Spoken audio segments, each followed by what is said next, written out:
الله عليه وسلم صلاة وسلاما عليك يا رسول الله صلى الله تعالى عليه وسلم. أعوذ بالله من الشيطان الرجيم. بسم الله الرحمن الرحيم. ولئن مستهم نفحة من عذاب ربك ليقولن يا ويلنا إنا كنا ظالمين. کل کی آیات کے اندر ذکر ہوا تھا کہ جو مشرکین اور کفار وغیرہ جو تھے وہ یہ طنز کرتے تھے کہ کہاں ہے وہ عذاب جس کا آپ نے ذکر کیا.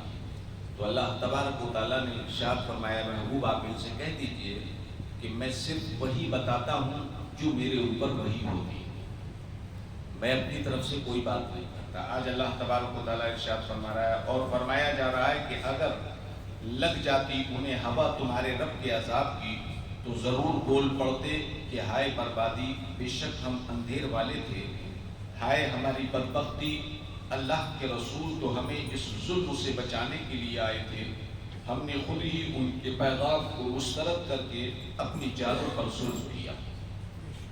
گویا اگر کوئی حق کی طرف بلا رہا ہے یا حق کی دعوت دے رہا ہے اور ہم اس کو نہیں مانتے، اس پر ہنسی مذاق کرتے ہیں، تو یہ ہماری بے وقوفی ہے. اب اس حق کو نہ ماننے پر جو ہمارے اوپر عذاب ہوگا، اس عذاب کی اگر معمولی سی ہوا بھی ہمارے جسم کو چھو جائے تب ہمیں پتہ چلے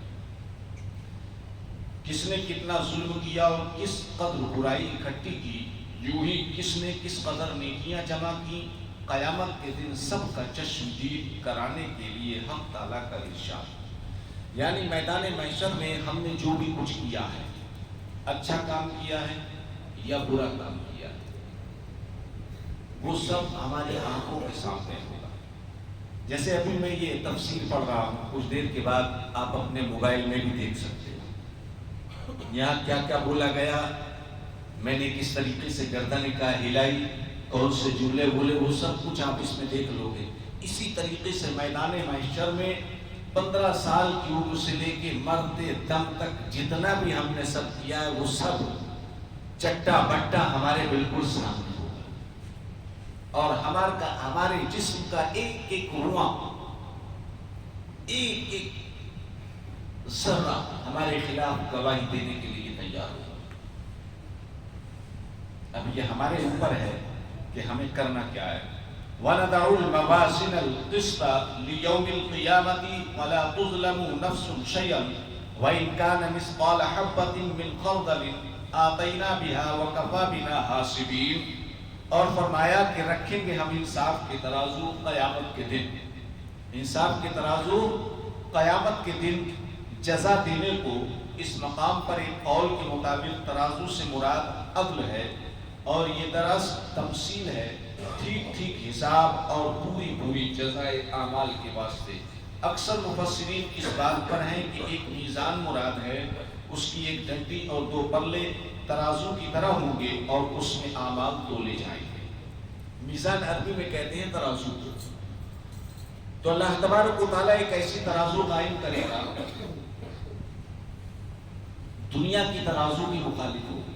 ہمارے یہاں پلہ بھاری ہوتا ہے تو کہاں جاتا ہے بھائی؟ ترازو کا پلہ جب بھاری ہوتا ہے تو کہاں جاتا ہے؟ نیچے جاتا ہے نا. لیکن جس میں اعمال اور بدی تولی جائیں گی، اس ترازو کا پلہ جب بھاری ہوگا تو نیچے نہیں جائے گا، اوپر جائے گا، کیونکہ ابھی بندے کو اوپر لے کے جانا ہے، اس کے مقام کو بلند کرنا ہے. اس کی برائی کا پلہ اگر اوپر ہے، بھاری ہے، تو وہ اوپر جائے گا. اگر نیکی کا پلہ بھاری ہے تو وہ اوپر جائے گا. اور اس ترازو کے تعلق سے کہا جاتا ہے کہ اس کے پلے اتنے بڑے ہوں گے کہ 7 آسمان اور 7 زمینوں کو لپیٹ کر اگر اس پلے میں رکھا جائے تو بھی وہ پلہ بھرے گا نہیں. مگر بخاری شریف کی حدیث پاک ہے، بات آگے یہ تو میں بیان کر دوں بیچ میں. اللہ کے رسول صلی اللہ علیہ وسلم نے فرمایا کہ کلمتان خفیفتان علی اللسان وثقیلتان فی المیزان. 2 کلمے ہیں جو زبان پر بہت آسان ہیں لیکن میزان عمل میں بہت بھاری ہیں. انہی 2 کلموں میں سے ایک کلمے کا جز سبحان اللہ. کیا ہے؟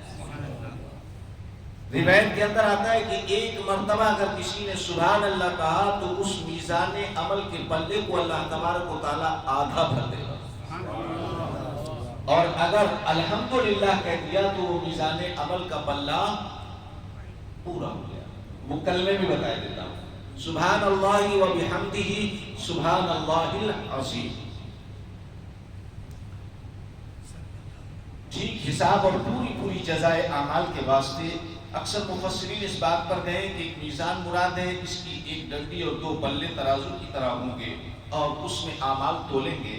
میزان کو جمع کے لفظ سے لانا اس کی عظمت شان ظاہر کرنے کے لیے ہے، یا یہ بات ہے کہ ہر ایک مکلف کے اعمال اس ترازو میں تولے جائیں گے تو ہر ایک کے واسطے ایک ترازو ہوگی، یعنی نیک و بد جو اس میں تولیں گے، تو ظلم نہ کیا جائے گا۔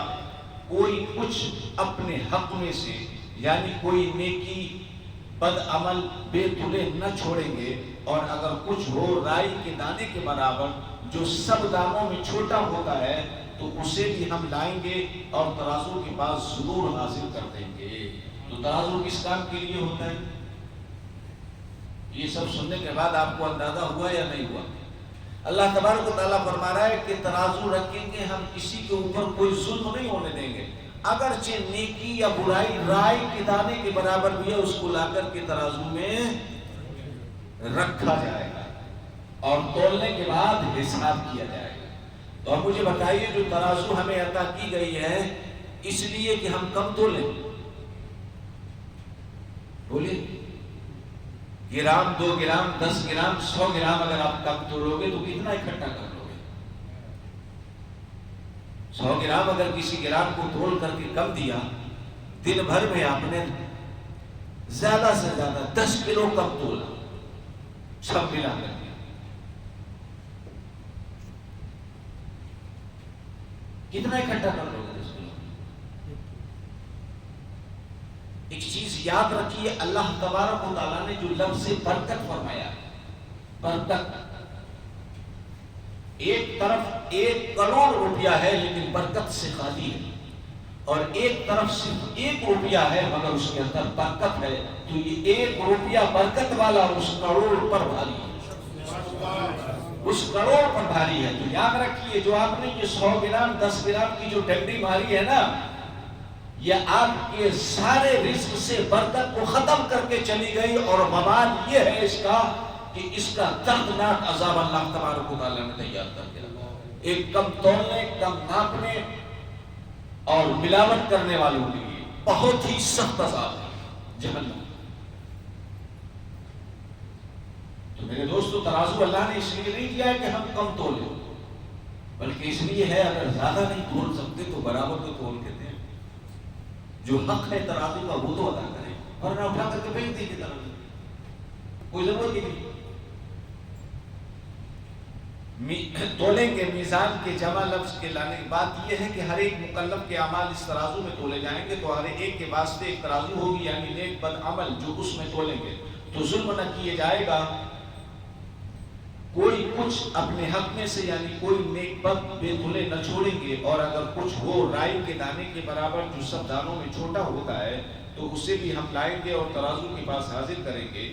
یہ اتنا یقینی معاملہ ہے، گویا ہم اسے بھی لا چکے اور ہم کافی حساب کرنے والے ہیں، یعنی ہم بس ہیں حساب کرنے والے بندوں کے اعمال کو، اس واسطے کی علم اور عدل کا کمال ہم ہی کو ہے۔ اللہ تبارک و تعالیٰ فرما رہا ہے کہ علم اور عدل کا کمال جو ہے وہ ظاہر سی بات ہے اللہ کے پاس ہے، اس نے جس بندے کو جتنا عطا کیا اس کے پاس اتنا ہی ہے۔ تو اللہ تبارک و تعالیٰ کی بارگاہ میں دعا ہے کہ مولا تبارک و تعالیٰ ہمیں اور آپ کو سب کو صحیح عمل کرنے کی توفیق عطا فرمائے، کم تولنے سے کم ناپنے سے محفوظ فرمائے، لوگوں کو دھوکہ دینے سے محفوظ فرمائے۔ خالق کائنات ہم سب کو نیک عمل کی توفیق عطا فرمائے، بالخصوص اس ماہ مبارک کے صدقے میں رب کردگار ہم سب کے گناہ صغیرہ کبیرہ کو معاف فرما دے، ہم سب کو نیک عمل کی توفیق عطا فرما دے۔ خالق کائنات اس ماہ مبارک کے اندر ہم سب کو توبۃ النصوح عطا فرما دے۔ مولا ہم سب کو توبۃ النصوح عطا فرما دے۔ مولا ہم سب کو توبۃ النصوح عطا فرما دے۔ مولا تو ہمیں قرآن سیکھنے اور سمجھنے اور اس پر عمل کرنے کی توفیق عطا فرما دے، قرآن کی تلاوت کی توفیق عطا فرما دے۔ مولا ہمیں سیرت مصطفیٰ صلی اللہ تعالی علیہ وسلم پر چلنے کی توفیق عطا فرما دے۔ وصلی اللہ تعالی علی خیر خلقہ ونور عرشہ محمد وآلہ وصحبہ اجمعین برحمتک یا ارحم الراحمین۔